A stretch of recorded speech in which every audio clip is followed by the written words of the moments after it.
as if we didn't already have enough projects scattered around everywhere. The timing was right to pick up this thing. This is a 1951 Henry J, and Henry J's are my favorite car in the whole world. My dad had one in the 70s that was a gasser, kind of set up like this. I never got to actually see that car in person. He sold it before I was born.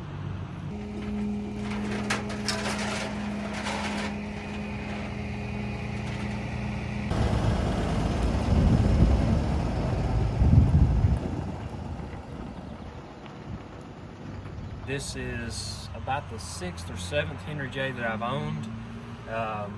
Most of them have been completely rotted to the ground.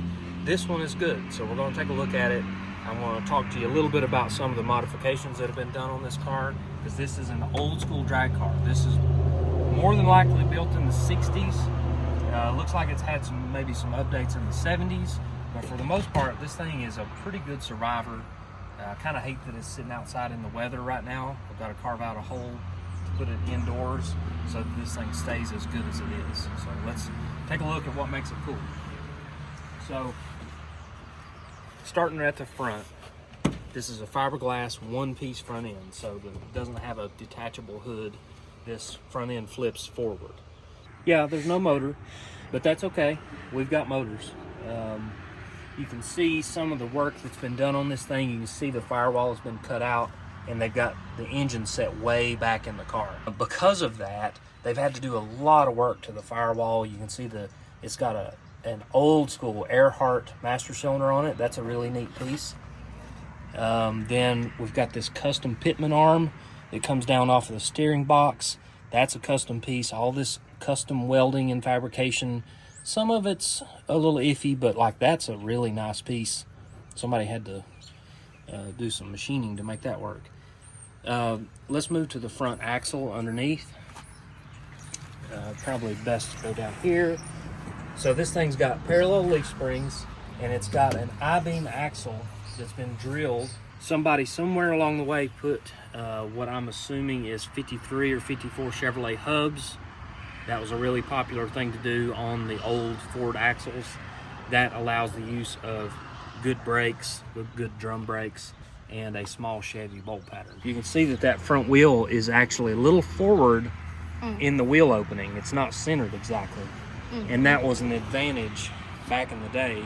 You're actually increasing the wheelbase of the car. So by scooting that front end forward, you were gaining maybe, an inch or two. It's not like a big deal, but in a 100-inch wheelbase, a couple inches is a significant increase. So let's move backwards. We've got steel. This is all steel. You can see the paint is coming apart on it, but there's no rust in this car. The doors are in excellent shape, and this car has rocker panels, which is pretty rare for a Henry J. Henry J's rust out very badly on the rocker panels and the floor pans. Let's take a look in here. So inside of here, we'll start with the door. This door has been gutted out. Normally it wouldn't be just open like this. It would have a window regulator and a lot more metal, but they just cut this out to save weight. These doors are very light. These little tabs are to hold Lexan windows. They're just fixed. They don't roll up and down. There's not much there, but they're good and solid. There's no rusty holes in those doors, which is, again, a very rare situation for Henry J's. I'll just have a seat in here to tell you the rest of it. Metal flake steering wheel. That's a plus. It's sparkly. Yeah, metal flake. So steering feels pretty good and tight. The brakes, I have a lot of hope that I can make these brakes work without a tremendous amount of effort. This thing's got complete wiring harness, old school wiring harness, like really old school, but it's nicely done. A series of toggle switches and a push button for the starter. It's got some vintage gauges in it. Sun blue line gauges, which are pretty cool. We've got a Sun vacuum gauge, also a blue line. You've got a Stewart Warner speedometer. So that's a pretty rare piece. 160 mile an hour speedometer. It's showing it's got 1,364 miles on it. Not sure how accurate that is with this vehicle. And then a Sun fuel pressure gauge. Also got a blue line on there. So the most impressive parts of the interior to me are the aluminum pieces.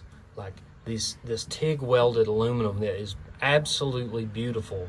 That is not normal for the 1960s or 70s. So somebody somewhere did some killer fabrication work. It's pop riveted in, which is normal for back then. All this is pop riveted together, so it's a little bit rickety looking, but that's just how it was. One of the coolest things to me is that engine was set back so far that they actually made a scoop inside the car. So your windshield would come down. It was a two-piece windshield. It would come down and meet with that. So that little bit of scoop right there is actually sticking out of the car. So that's a cool thing for engine set back. You know it's serious when the engine's set back into the windshield. So it's got a Neil brake pedal assembly. Let's see, some other vintage parts. 5-point harnesses, Bob's drag chutes, made those.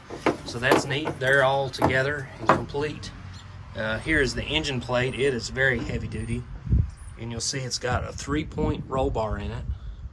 There's those Lexan windows that came out of it. You can see they've turned yellow. You can't really even see through them. And you can see that this seat has been updated. This is a later model, like 70s or 80s style seat. This one is probably original to the car as far as its drag racing days.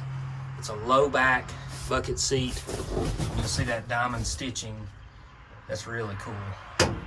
So I wish it had 2 of those in it, but that's okay. Floor pans are in excellent condition. A couple little holes, but nothing bad at all. Normally these wheel wells are way down here. They're very small, skirted wheel wells. And they've radiused them out, put a nice little flare on there. You can see a little bit of Bondo work, but that's not bad. Most of these things got really hacked up and it was really kind of ugly. But that should hold a pretty good size slick. I think probably a 29 or 30-inch slick should fit in there pretty well. So let's back up and get a better look here. Oh, there's Carly. Stance is right on the money. That's exactly what you want a Henry J. Gasser to look like right there. Up a little bit higher in the front than it is in the back. And with the engine set back, you know, this thing should settle all the way, you know, front and rear. It should come down at least another inch.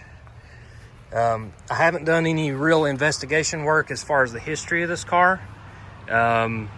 It came from the Knoxville, Sevierville area here in Tennessee, which means that it could have run at 411 Dragway, could have run at Knoxville Dragway, could have run at Bristol back in the day. I don't really know that.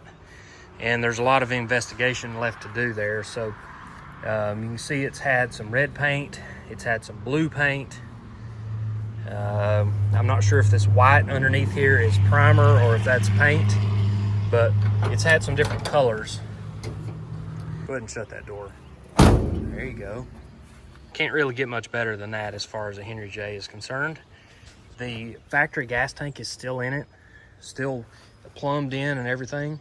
It's got a chrome tube rear bumper, which was pretty normal back in the 60s. Looks like we got kind of close here on this Austin Healey. It's got a GM 12-bolt rear end under it. I don't know anything about that rear end as far as gear ratio or whether or not it's got a spool or anything like that. Not sure exactly, but it's got the factory leaf springs and a very heavy-duty 4-link setup. So it's kind of like double rear suspension. So what I'll likely do is keep the rear springs in place and then cut some of this. Like, this is just too much. All that hanging down is, number one, it's kind of ugly.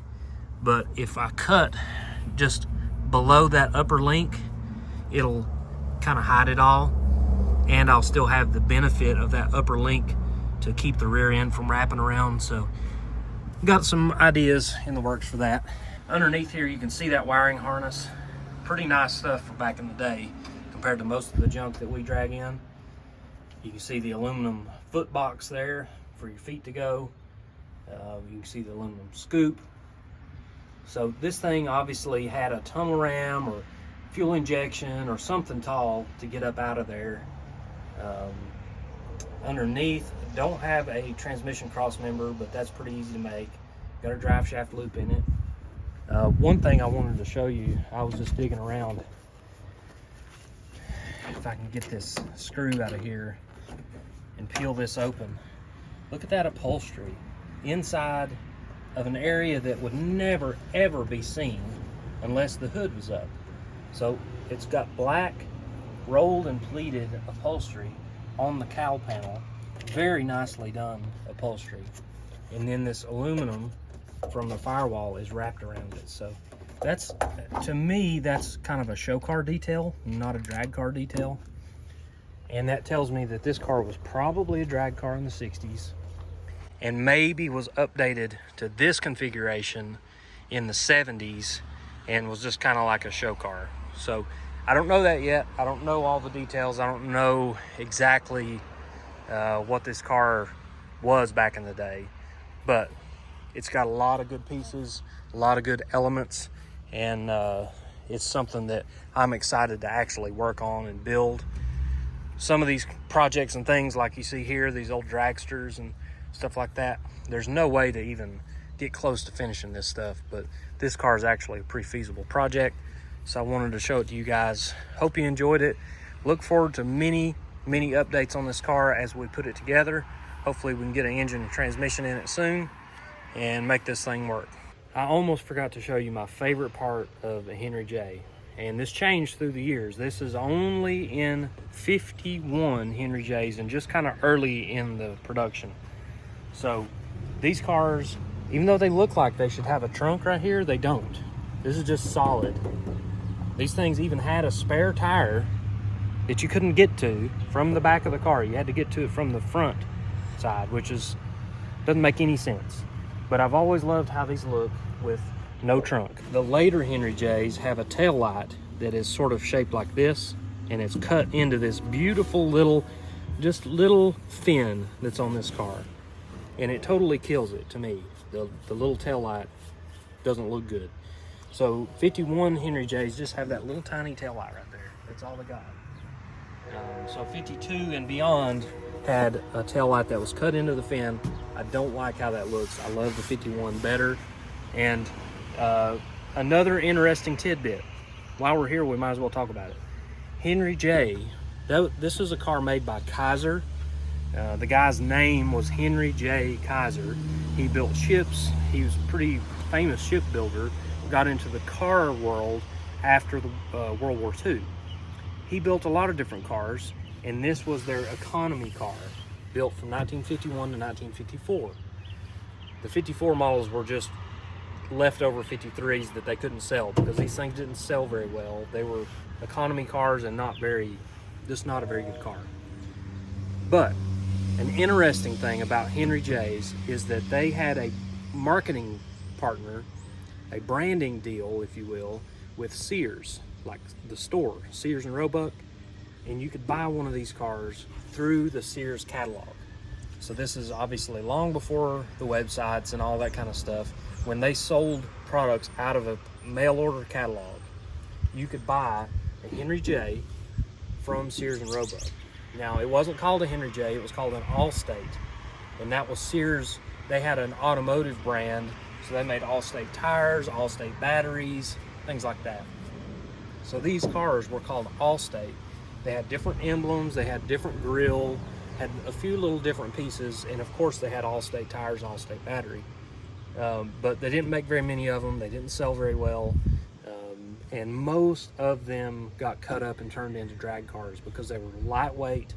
You could put a V8 right up there in the front of it, and then of course when the company started making fiberglass body parts and things like that, these were just natural gassers. So in the 1960s and early 70s, these things were all over the drag strip, along with, you know, the Willys and the Anglias and all those different lightweight small cars like this. They made a perfect gasser. So this one is an excellent example. It's still hanging on to some of this paint, even though it's flaky and coming apart. it's still hanging on to some of its identity there. So hopefully we can find out where this thing came from, who raced it back in the day, maybe find some old pictures of it, something like that, so that we can figure out what we're going to do with it as far as the appearance. I know what I want to do with it as far as mechanically, but the appearance, this is a good enough car to paint. So we'll see what we're going to do with it. I might make a remake of my dad's old Henry J, or if we can find information on this car's history, we might do a remake of it. So anyways, there it is. Hope you guys enjoyed this walk around video. We're going to do a lot more videos on this thing as we make progress on it, and hopefully have a finished product, I don't know, in the next 50 years or so. 50 years.